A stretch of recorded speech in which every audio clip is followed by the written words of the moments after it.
Good morning, Facebook. This is Jim Blythe, Veterans Impact Show. Joining me, my co host, my brother. Let me tell you something. We had a great dinner the other night. You wouldn't believe the conversation. Cedric White and his wife, Michelle, have a wonderful ministry of marriage counseling to veterans. Cedric is Navy. So today, I've got a full house in the Navy. Captain Marc Liebman, United States Navy, SAR pilot. Cedric White, U.S. Navy. Welcome to the Veterans Impact Show, where our motto is Charlie Mike. Continue the mission. I'm your host, Jim Blythe, U.S. Navy Vietnam veteran and certified senior advisor. Join me as we feature veterans who continue the mission of leadership and commitment in our communities after serving our great nation. Why, you never know who you're going to meet or where we're going to go. So welcome aboard. Good day and welcome. What a great day. And here we are in January, the end of football season. Oh, my goodness gracious. And I got to tell you, it's going to be Go cold Cowboys. in Dallas tonight. Joining me, Captain Marc Liebman, United States Navy, SAR, rescue pilot, great guy, great friend, and great author. Thank you. An Amazon best-selling author. And my co-host, Cedric White. I got to tell you, guys, I have had some great co-hosts, but I have had more fun and enjoyed being around Cedric and his wife. And I guess it's because we don't need marriage counseling. That's what he does. Guys, We all need marriage we counseling. all We, need we, it. we Well, all need it. Yes. yeah, and I got to tell you, I learned about 12 years ago. Yes, ma'am. And you are absolutely right. And we'll do it your way. Yeah. Those And are I want to say foundations. thank you to my beautiful wife, Diane, who's Yes. running the podcasting and making everything work. And Nathaniel, thank you for Ascend Broadcasting and what you're doing. Guys, this is kind of a fun program. This is going to be a blast because, Marc, you are a great author. I have enjoyed so many of your books. And I got to tell you, I can't wait to read your newest one, your Josh Heyman book. Well, I it's think not a that's Josh. It's not a Josh well. Hannah. It's not even a Derek Almer book. It's a book that's it's actually an offshoot of one of the books in the Josh Heyman series. So your lovely wife is one of the proofreaders on it. So she's read it. Maybe she'll tell you about it. But anyway, we'll talk a little bit about. It's called The Red Star of Death, Mm. and it came about. And there's a cover. It's not quite the final version, but it's close enough.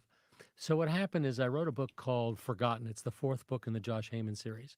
It's about 6 American POWs who are captured, and they're kept by a drug lord masquerading as a North Vietnamese lieutenant colonel, and they're held on the border of Laos and North Vietnam for almost 9 years after the end of the war. The drug lord wanted to ransom them at this point to get money, and then he was going to walk off into retirement. Anyway, they're rescued. There are people in the U.S. who want them dead for a lot of different reasons. But the wife of one of the POWs was an anti-war activist with an organization called Students for Democratic Society. And if you don't remember them from the 60s, they were actively involved in sabotage, bombing, recruiting centers, and all kinds of stuff. This is actually true. Yeah, Marc, wasn't that the one that Patty Hearst was a member of? SDS? No, that's a different one. Okay. But that's sorry. close enough. But Okay. anyway, so the woman's name is Janet Pulaski, and she's probably the most interesting and complex character I've ever created. So the book came out, it won 3 national awards, it became an Amazon bestseller, and I've had a bunch of people who have asked me at book signings after they read it, say, "Hey, you ought to write a sequel to this." Well, voila, here's the sequel. So she goes into retirement in 1982, 83-ish. And so for the next 19 years until 2001, she's in retirement. Then there's some events that cause her to rethink and want to move because her long-term lover has passed away from breast cancer, and she moves to Highland Park in Dallas. Mm. And she's extraordinary. She's wealthy beyond belief, and she's again living the dream. She's got an airplane. She's got vintage racing cars, all Porsches. She drives them quite well, as a matter of fact, and so she's just having a good life. Unfortunately, 9/11 happens, and it changes everything.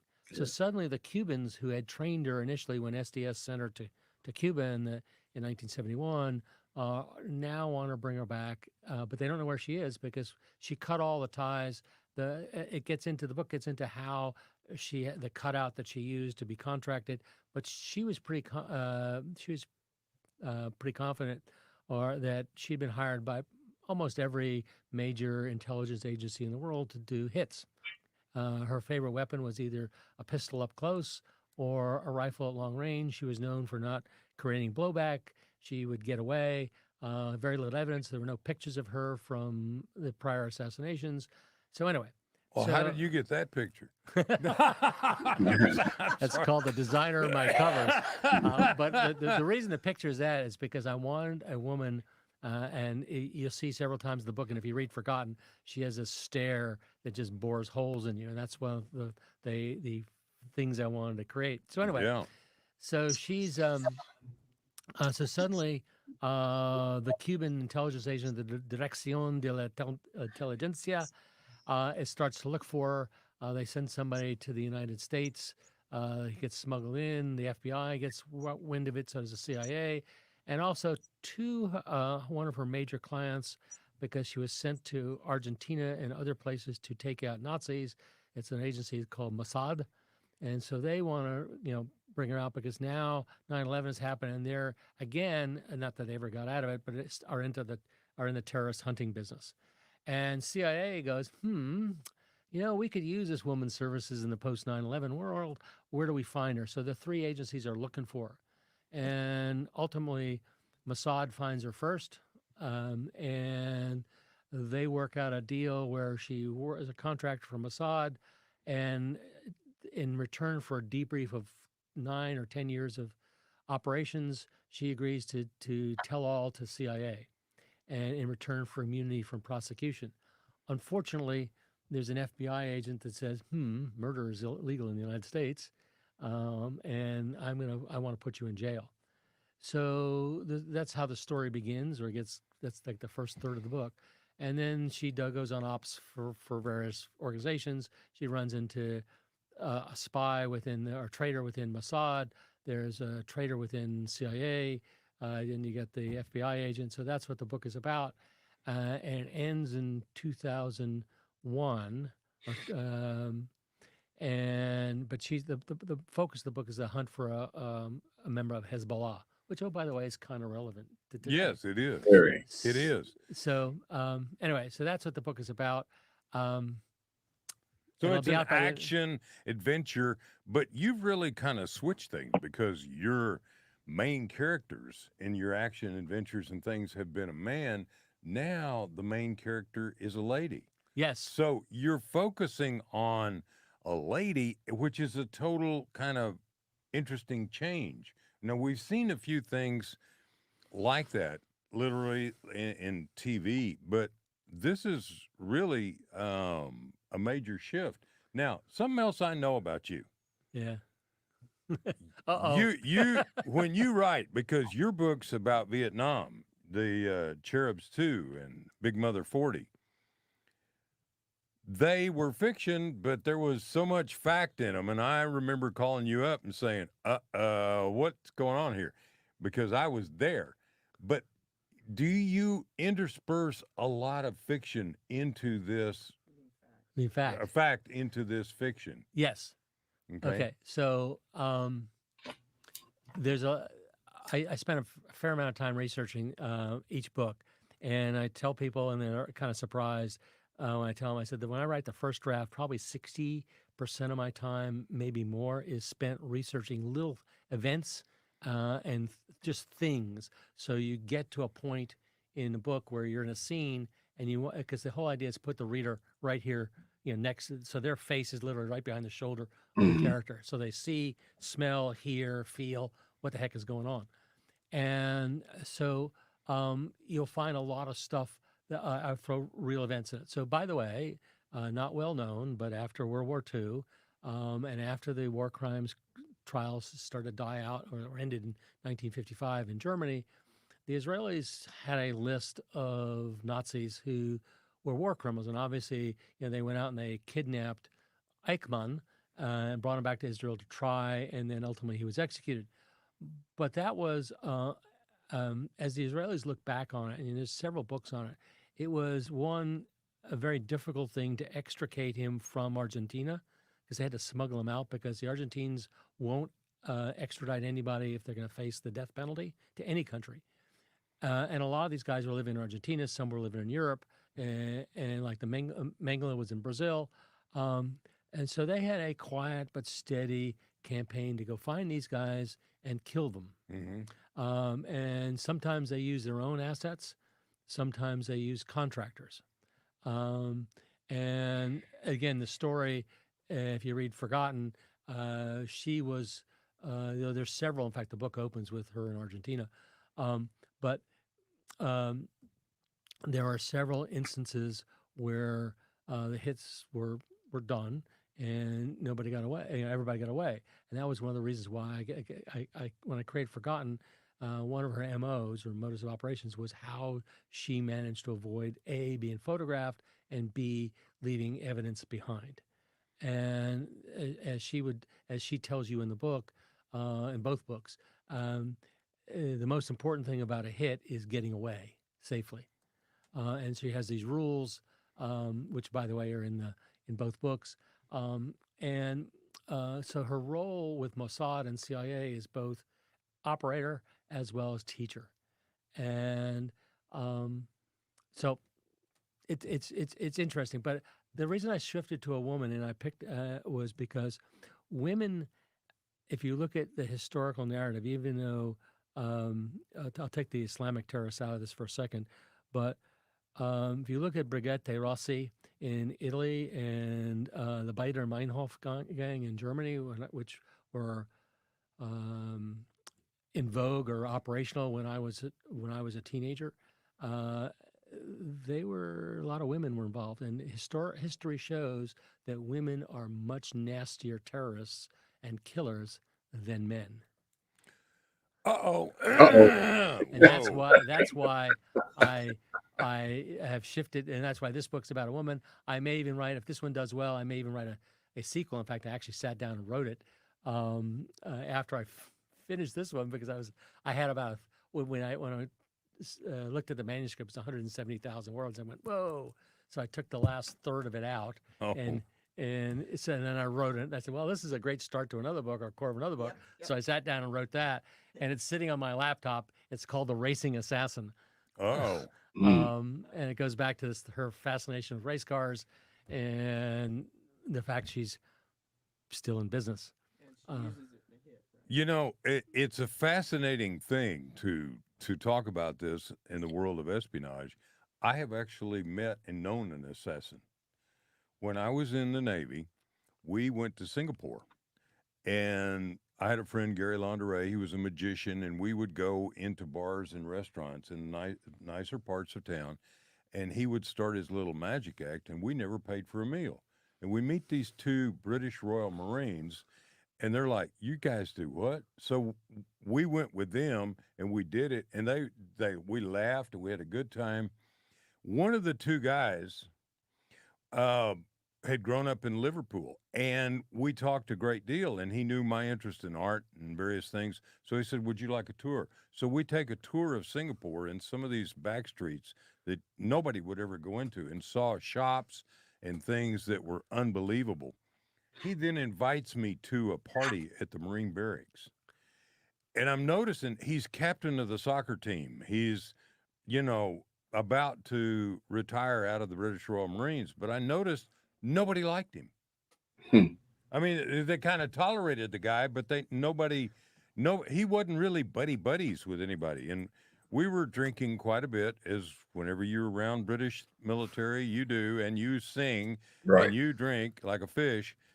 And so, And you pay for it the next morning. yeah, Big time. and his name was Doug, and Doug goes to the head, and I turned to this guy and I said, "I understand Doug is captain of your soccer team." And he goes, "Yeah." I said, "How come nobody likes him?" And he looked at me and he said, "Well, don't you know who he is?" And I'm like, "Oh, no." And he says, he is the top assassin in the Royal Marines. This is the most Mm. dangerous man in the world. Let me tell you something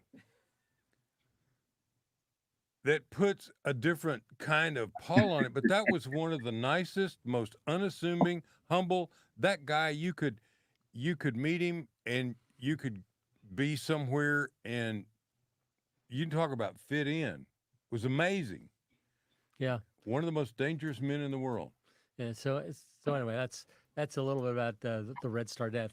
By the way, the moniker is actually La Estela de la Muerte, which is the Spanish for that, and because in Forgotten, I get into the whole story of how she gets this moniker, which obviously translates to the Red Star of Death, because one of the characters, one of the sub characters in Forgotten, gives her this moniker after she was quite successful.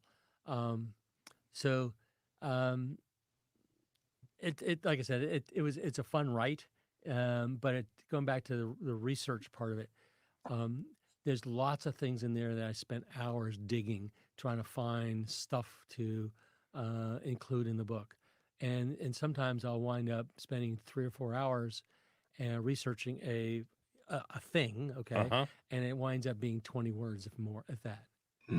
And Mark, one of the things, now let's shift just a little bit to your Age of Sail series, because the amount of history research you did, you're talking about sailing ships and the technology and what all went on in the 16, 17, early 18, 17, 18th century. 17, Yeah. Yep. and that's amazing. So I have a question. You do so much research and so much writing. What in your Navy career helped you, or at least got you going down that direction?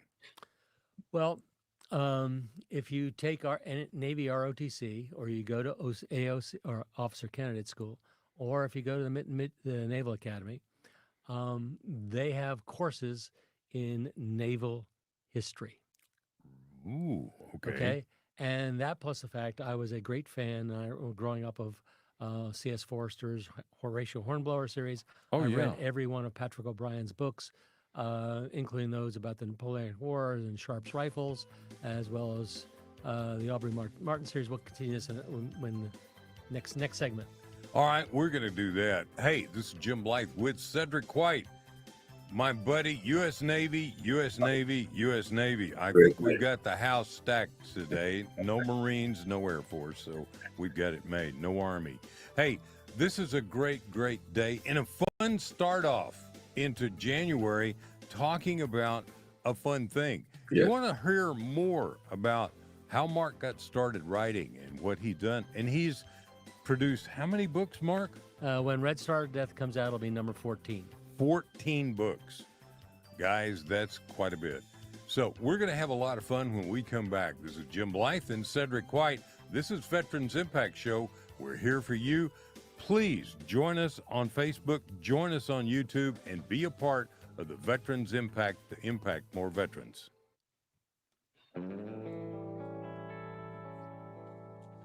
Welcome back to the Veterans Impact Show. And thanks to our sponsors, Fairway Independent Mortgage and Lone Star Wealth Strategies. Now, let's continue this great conversation.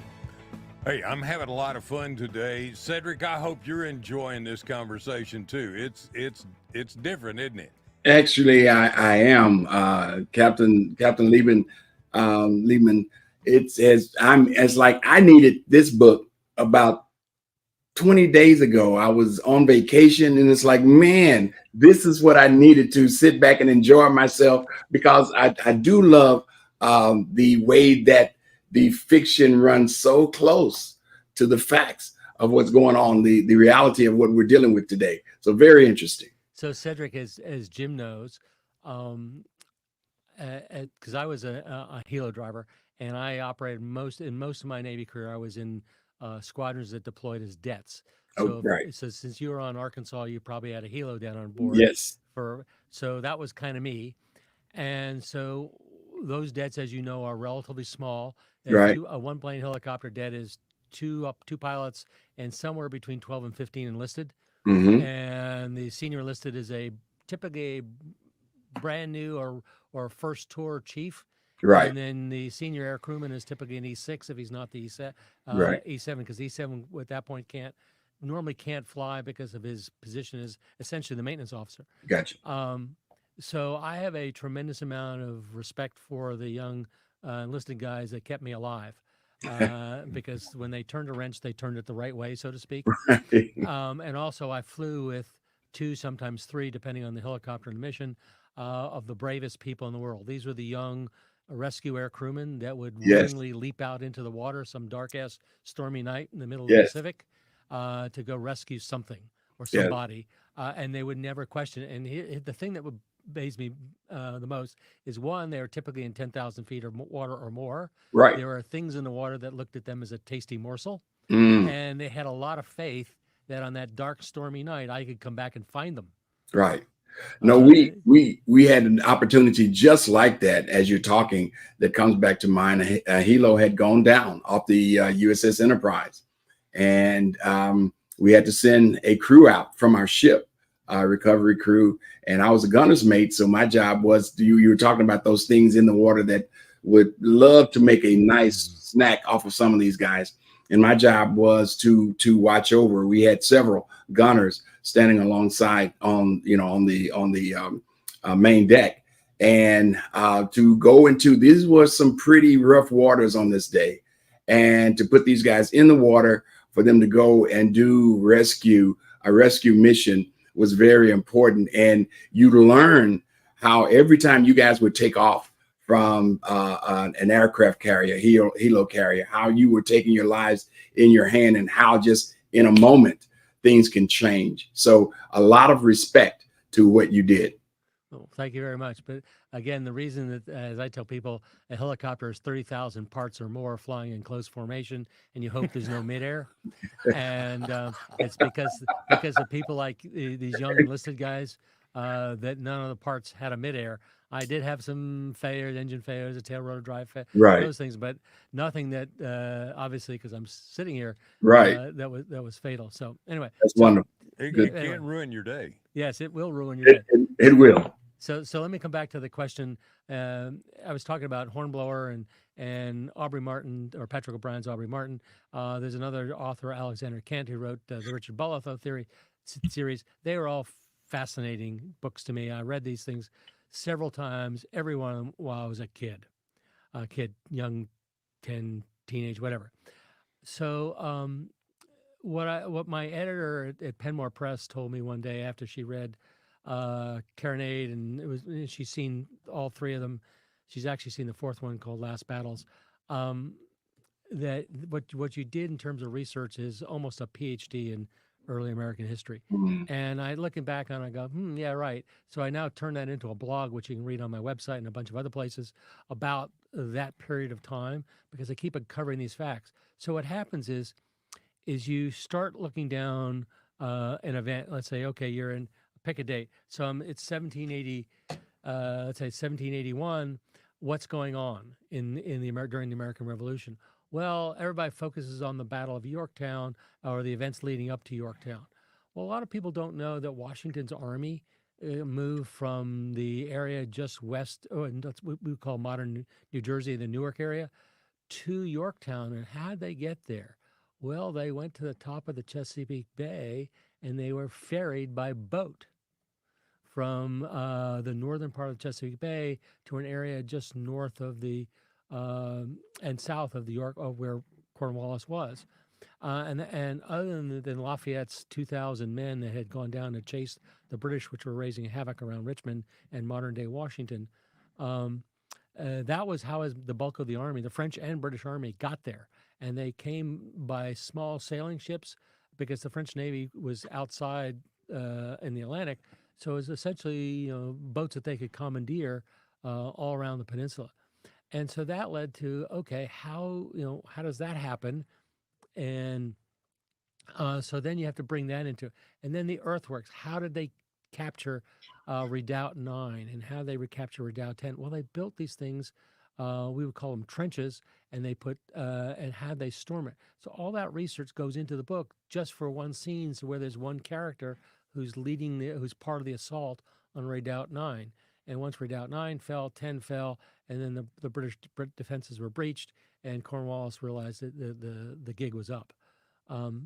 But again, you spend hours researching it because one thing leads to another, and a lot of times, unfortunately, they turn into be rabbit holes or rat holes. They lead to nothing except an interesting. You learn something. And the other thing is, I had to learn what do they eat. Go to McDonald's or go to No. local Kroger to go buy a pound of steak or a flank steak. No, Right. they had to go kill the chicken, pluck it, butcher it, eat it.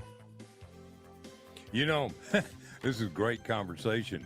You're making me not hungry. Guys, I got to tell you, in January, we have a Southern tradition of black-eyed peas and cornbread. You know why? You know why? You know where that goes back to? The Civil War. When Sherman marched to the sea, they destroyed and took everything except the black-eyed peas, which they thought were animal food. And so the people started cooking them, and that was all they had to eat. And so they felt like by having black-eyed peas at the first of the year, you had good luck because that was all they had. And I got to tell you, when you go back and you do the research like you're talking about, Mark, it becomes fascinating. Yeah. I want to keep this fascinating conversation going, and we're going to return after these words from all of our partners. And I have a special thanks to my company, Fairway. We're going to talk about it when I get right back.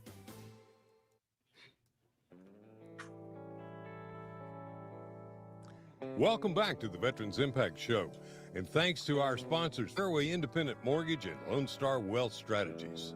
Now, let's continue this great conversation. Well, hey, this is Jim Blythe and Cedric White, U.S. Navy with Captain Marc Liebman. I want to say a special thank you to my company, Fairway Independent Mortgage, because you're sponsoring this and you're helping a lot of veterans. We're doing that. We also have the American Warrior Initiative. They've given away over $1 million worth of service dogs to veterans throughout the United States. So go to Fairway Independent Mortgage if you need to buy a home, if you need to refinance your home, or if you're going to do a reverse mortgage. You can find me there too. Fairway Independent Mortgage, it's a great company. It's a faith-based company, and I love working part of it. Now, my MLS number is 311-548, and our corporate one is 2289. And Cedric, you have a fantastic ministry that you do for marriage counseling, and that is called Healing Thine Hearts. Yes, thank you. I just had a brain freeze. Healing Thine Heart. And you have a book as well that you can talk to people about, and it's really, you've done so much research, Right. most of which is personal experience. It came at a point to where it's called 4 T's for your heart. Right, steps to a successful relationship. And the simplicity of it is there's 4 steps to a successful relationship. If we spend time and talk with each other, we'll learn the truth. And this is anybody. This doesn't have to be just marriage. This is any relationship. If I spend time with Mark, if I talk with Mark, I'm going to learn the truth about Mark, and he's going to learn the truth about me. And then you get to go to the 4th step, which is trust. Can we trust each other? A lot of people go to trust way too quickly. And that's what the book is about. That's what we teach and train and counsel literally every day. I've enjoyed your book. I enjoy your books because you both do so much research. Now, let's shift this from the literary world and let's talk about the world today and what's going on. You were telling me about one of the most dangerous situations, the Houthis. Do I pronounce that correctly? Correct. Houthis. All right. Would you please? It's not Hooters, it's Houthis.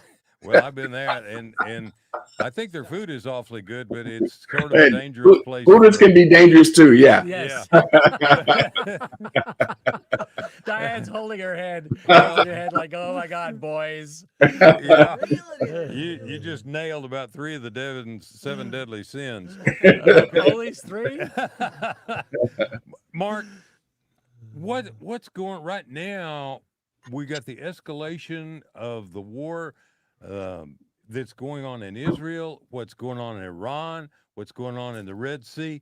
Please enlighten, because you do so much research. Okay, so let me give you a little bit of history first. So right after the turn of the century, the Houthis began trying to overthrow the, I'll use the word, legal government of Yemen, okay? And they're a rebel group, and they are Shias sponsored by, guess who? Our friends in Tehran, which is Iran. Mhm. And so the Iranians deploy the Iranian National Guard to provide assistance in their rebellion. And that's been going on, like I said, since, let's say, the turn of the century. I could give you I could go, memory fails me with the exact date, but close enough. And so for a while, the Omanis and the UAE and the Saudis actually went to war against the Houthis. And you can see in this map up here, Yemen. So the Houthis are down near on the coast of the Red Sea. And pretty much there's a mountainous area in there, we'll get to in a second. And that's where they're concentrated. Then the legitimate government of Yemen has pretty much about 2/3 of the country. But the Houthis are there. They're well supplied by the Iranians, and they're well funded by the Iranians, who, oh, by the way, also are 97% of the money and support that goes to Hezbollah and Hamas.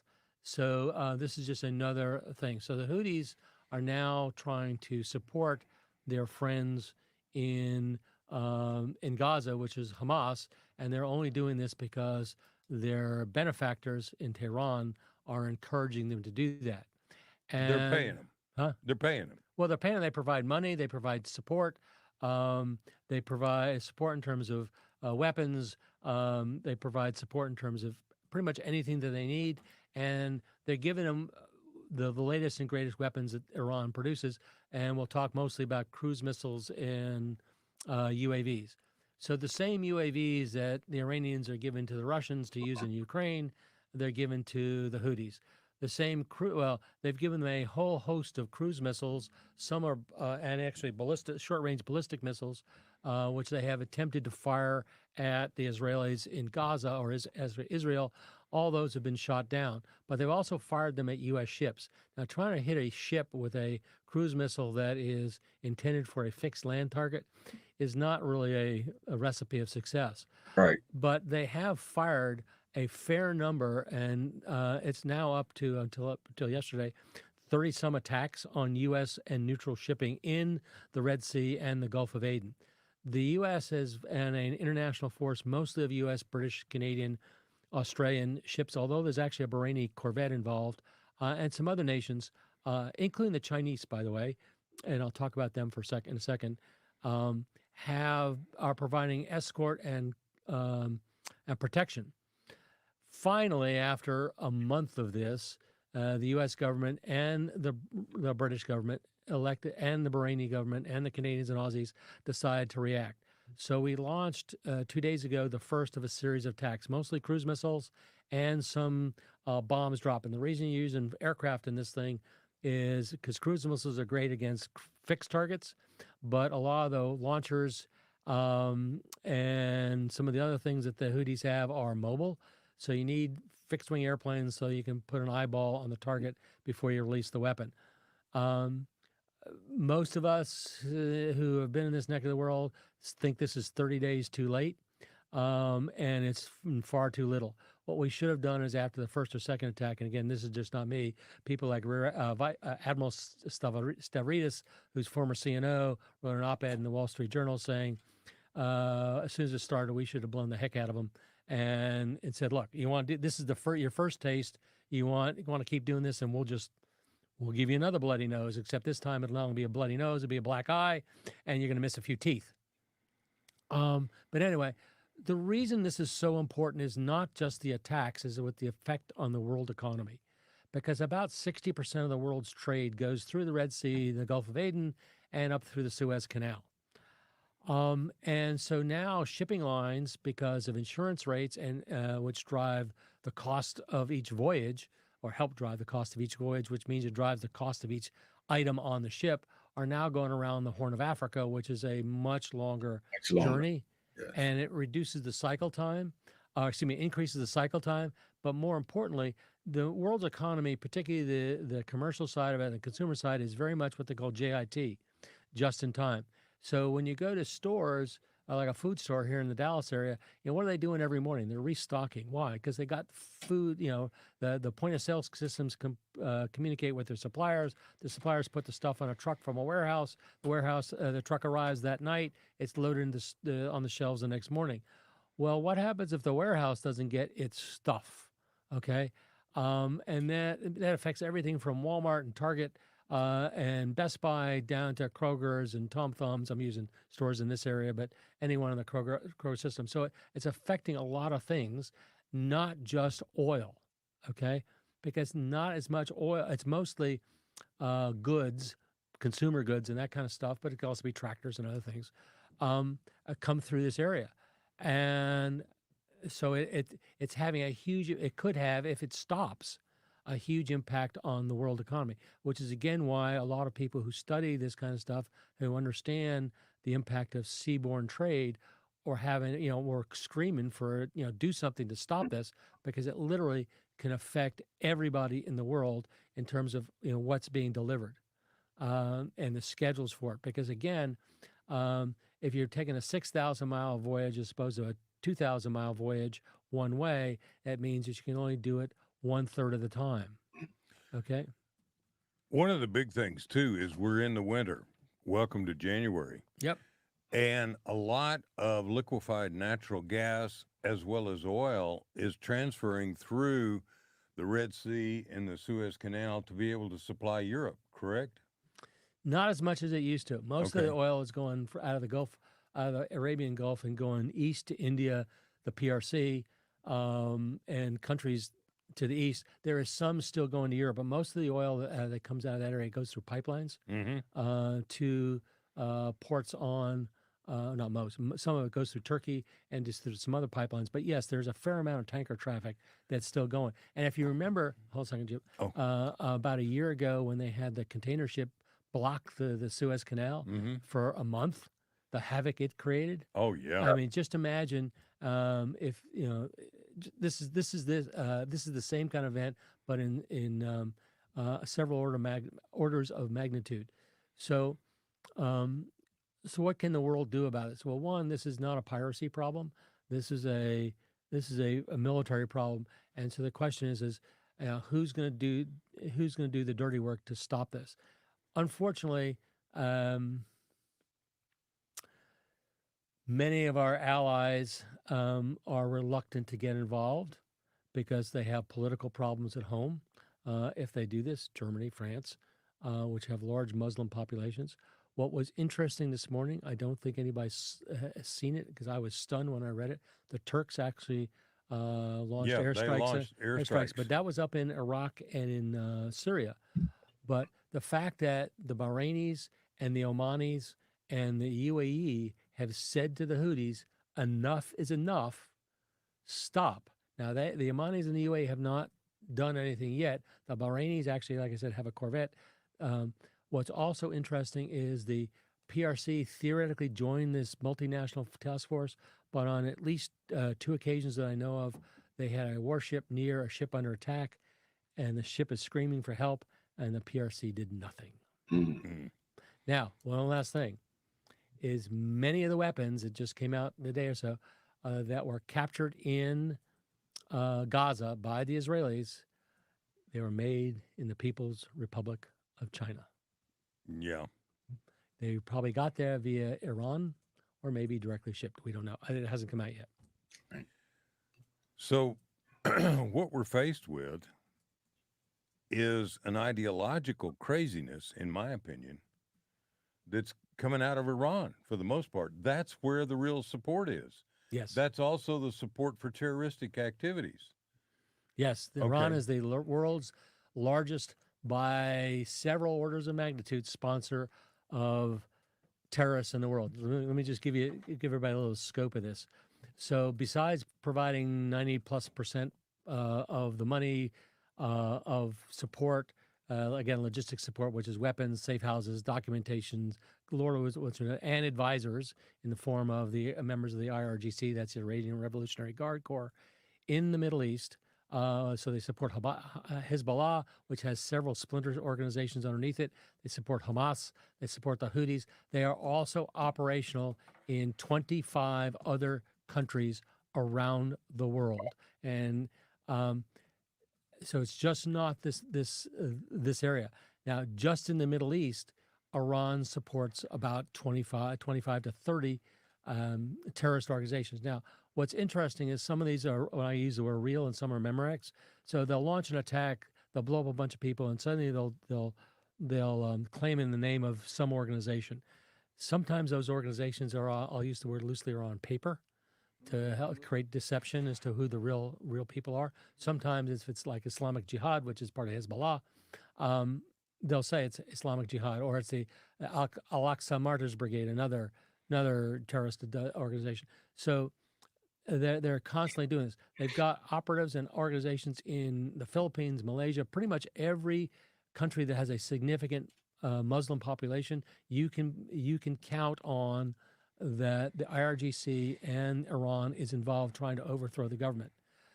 They are fundamentalists, and if you go read the Quran, there are several passages that basically said if you're not a believer, they're going to kill you. Yeah, you. You're an imbecile. Yeah, that's an infidel. That is, if you're an infidel, we're going. So, and an imbecile. But Mark, let me ask you a question. For veterans, for the just man on the street, what can the U.S. citizen, Bob Public, do to support, to help in this type of situation with what's going on over there? The things that, we know the military aspect, but what can the public do to assist, to show support for what's going on here? Well, number one, not only but Bob Public, but Jane Public has to do this. Right. And they have to vote. Right. That's number one. We, as a democracy, it's sad that the percentage of people who vote in this country actually walk up and place a ballot. Right. But having said that, the second thing is they have to voice their support in as many ways that they can. They can support. They can, for example, my wife and I will look at everything and look for the country of manufacturer. So if it's made in the PRC, we don't buy it. Period. End of statement. And there's a reason for that. If it comes from Iran, absolutely not. So most churches and synagogues in the United States have taken a very strong stand against the Palestinians from the river to the sea and the protests.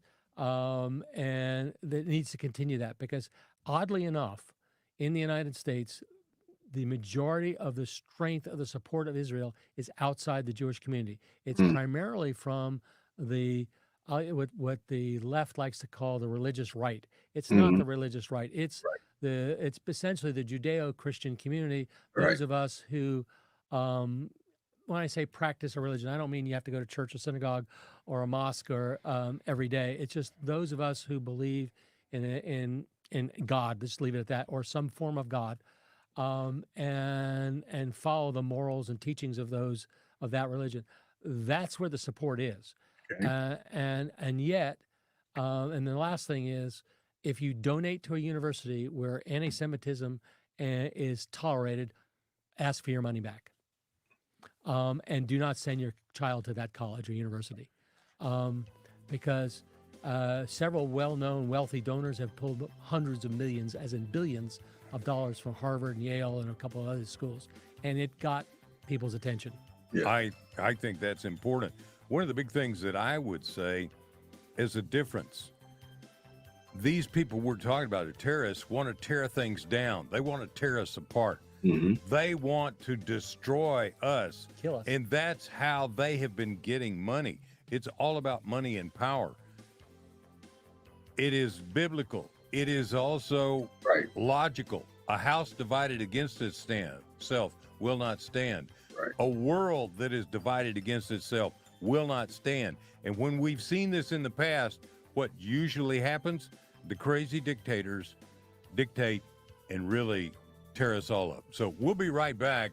Finish up this conversation now on world events instead of on great books. So we'll be right back. Welcome back to the Veterans Impact Show. And thanks to our sponsors, Fairway Independent Mortgage and Lone Star Wealth Strategies. Now, let's continue this great conversation. All right, this is Jim Blythe and Cedric White, and we're talking with Marc Liebman. Marc, let's keep talking about current events. Go ahead, and we were talking about this before we got here, so please, go ahead. You want to plug some things. So what we're going to do, we being Jim and I and whoever else has on the show, is that at least once a month we're going to talk about current events. What the heck is going on in the world? You bet. And we're going to do it in a non-political way.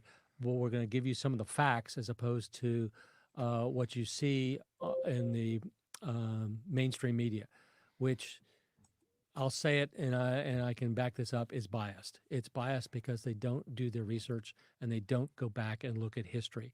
So give you an example. Yesterday, I heard a commentator talking about committing U.S. forces, and it's illegal. They need to invoke the War Powers Act. And I basically sat down and wrote, just as a note to myself, a list of all the times the United States has committed forces by the president without a declaration of war. It started in the 1790s when we started pushing the Indians and going to war with the Native Americans, and that literally didn't end until the 20th century. But then the first major one was the Barbary Pirates. There was no declaration of war. Strangely enough, there was no declaration of war during the Civil War by either the North or the South. If fast forward to 1900s after the Spanish-American War, there was no declaration of war when we were trying to pacify the Moros in the Philippines. There was no declaration of war in the 1920s and 30s when we deployed Marines throughout Central and South America, or Central America and the Caribbean, under what we used to call the Banana Wars, and that isn't even getting to my lifetime. In my lifetime, we have Korea, Vietnam, Somalia, and I can just keep on going. And so it's not uncommon for the President of the United States to deploy U.S. forces into a combat role without a declaration of war. Now, the problem when you do that is we have not done a good job at the end of it. Because we try to go in and we try to limit this. When you go to war, the name of the game is the other guy goes home in a body bag or surrenders unconditionally, okay, which means you are the winner. Now, in some cases, like the Marshall Plan, we did a great job with the peace. In other places like Iraq, we screwed it up. So when we commit U.S. forces, the major role is not to limit what we're going to do. It's the major role is to win. Well, that's where we've got a divided house, because I think a lot of people don't want to win. I was in a conversation with a guy the other day, and he said, what do we care about keeping the sea lanes open? And at that point, I just said, okay. And I just went silent, because I could tell by his thought process and his attitude that there wasn't anything I was going to say. Well, at that point, so coming back to Joe Public and Jane Public, this is all about education. Nathan, go back to the map for a second. I'm willing to bet money you walk up to any high school student in the United States, and the majority of them couldn't pick out any one of those countries on the map if you gave them a name. Tell me where Oman is. Right. Or Ethiopia, or even Djibouti, where we have 5,000 U.S. soldiers, sailors, Marines, and airmen, along with a bunch of French and other folks based. So part of this is education. Why is it important that the sea lanes must be kept open? Why is it important that you cannot tolerate anti-picket Semitism, anti-religious right, or anti-whatever? It's just not good. And it's not beneficial to a democracy. And Mark, can I interject real quick? Please.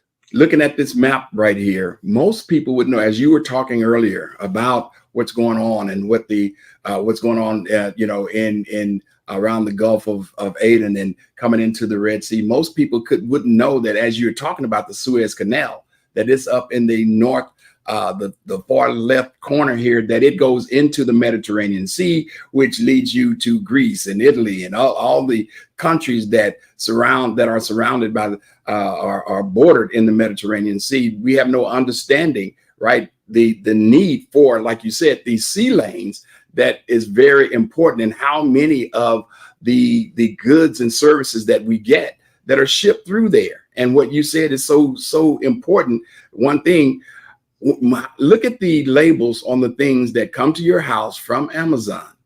You'd be surprised to know that probably 60% or more are shipped from areas that are working against the United States and what we believe in morally. Yeah. So, Jim, hold on one second. So, one of the joys of being a veteran, okay, particularly a Navy veteran, is because the world is covered roughly between 75 to 80% with water. And Exactly. The United States Navy operates in every one of those oceans. Everyone. That's right. Most of us who've been in the Navy and who have been deployed, whether on a boat, I should say a ship, or a boat, which is a submarine, or to a base, has been in some of those waters, and probably many of them.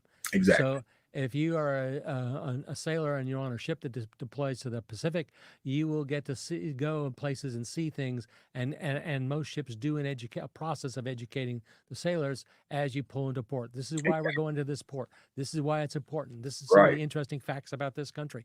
Blah, blah, blah, blah. So as a veteran, we have an advantage because we have been educated, and we need to translate that education to our peers, our fellow citizens, because most of them don't understand the significance that, to give a wonderful example, is that 95% of the stuff that came into Saudi Arabia during Desert Shield and Desert Storm came on a boat. Oh, yeah. Yes. But more than that, the disruptors in the world not only want to stop commerce, they want to shut the world down, and they want to destroy us. That's for real, unarguable. So I want to say a prayer and say thank you, guys, for being here. Mark, thank you for being on board. Thank you, Mark. Lord God of the universe, we thank you for our men and women, active duty, military, and first responders who run into the fire instead of away from it. And protect them, keep them safe, and keep their families safe. And dear God, thank you for the veterans who are working to bring this country together and using all their skills and talents. Dear God, we want to have one nation under God, indivisible, with liberty and justice for all, and we thank you for that. Amen. Amen. Thank you for being part of this today. We're going to have more of these where we're talking about what's going on. This is Veterans Impact.